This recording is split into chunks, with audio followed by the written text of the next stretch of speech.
I can't put my finger on when I read your book.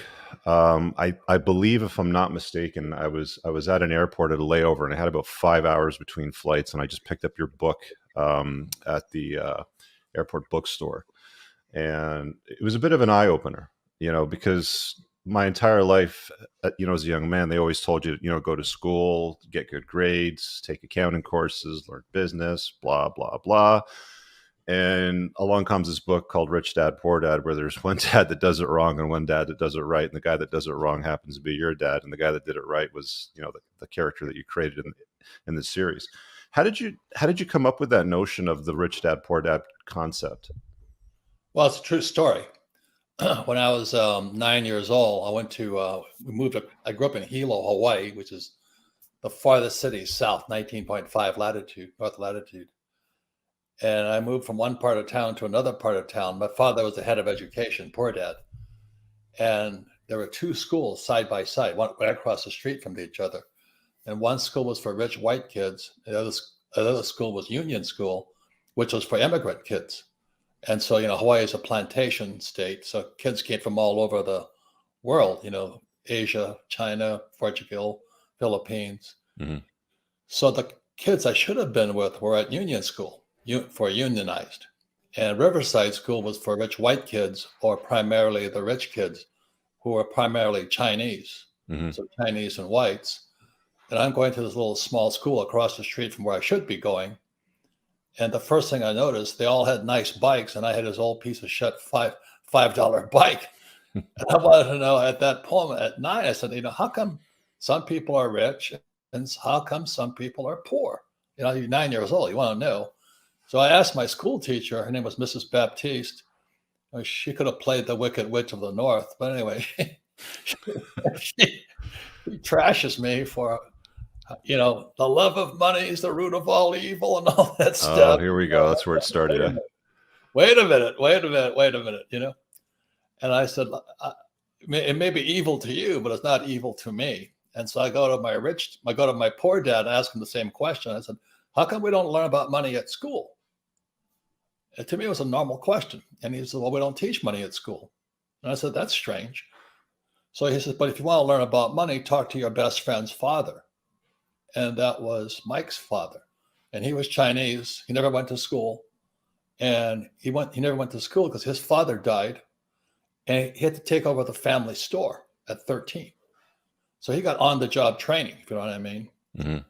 And so I asked my poor dad, the academic, I said, what's the difference? He says, well, one guy's an entrepreneur and I'm an employee. And so I get more confused as a kid. Well, what's the difference?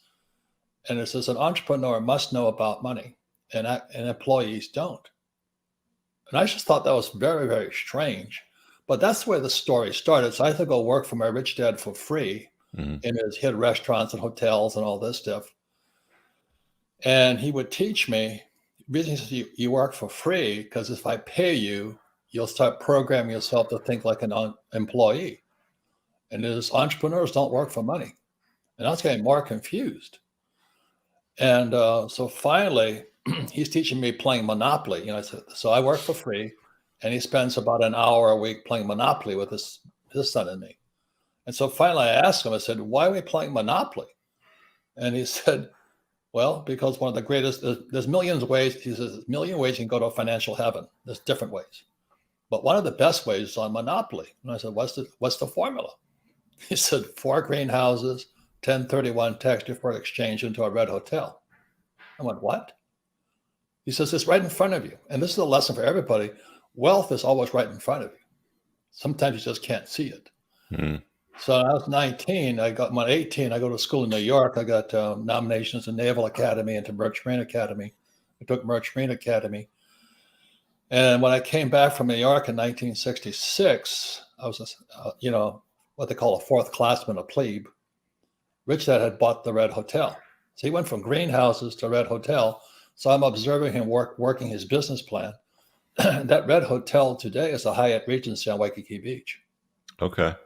Now, I thought I read somewhere that Rich Dad was a fictional character, but you said that he was actually your friend's dad, right? Yeah, you got careful who you talk to, because when Rich Dad Poor Dad came out, I got trashed. Yeah. New York Times took me over the coals. All the academic elite took me over the coals because they all want to believe that their college degree makes them Superman or Superwoman. Right. And you didn't have one. So, Yeah. I'm glad I went to college, but I didn't. My college degree is in naval architecture and ocean transportation. I've never used any of it. Right. Right. What kind of student were you in like elementary school and high school? Were you good, like an A student or No, just a? no. The thing that is, they always say Asians. All the Asians are battling out in Harvard because there's too many Asians getting into Harvard. Well, I didn't help that curve at all. I was the bottom half. Okay. You got to study. I didn't study. I played. Yeah. I still play Monopoly.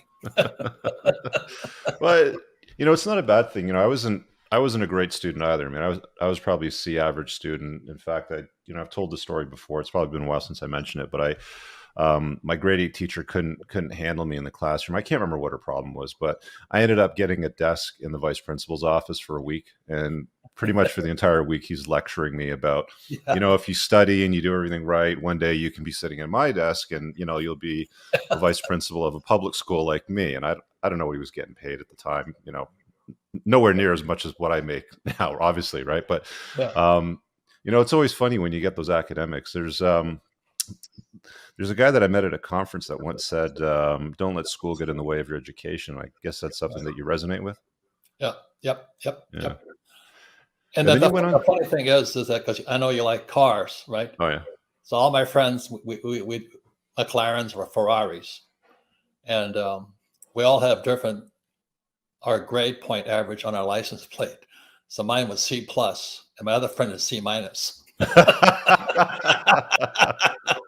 Yeah, I've got some friends with plates like that. I got a friend that's got one that says no degree. Yeah. Stuff like that. But yeah, it's or no wife. Yeah. Whatever, Anyway. whatever seems to work.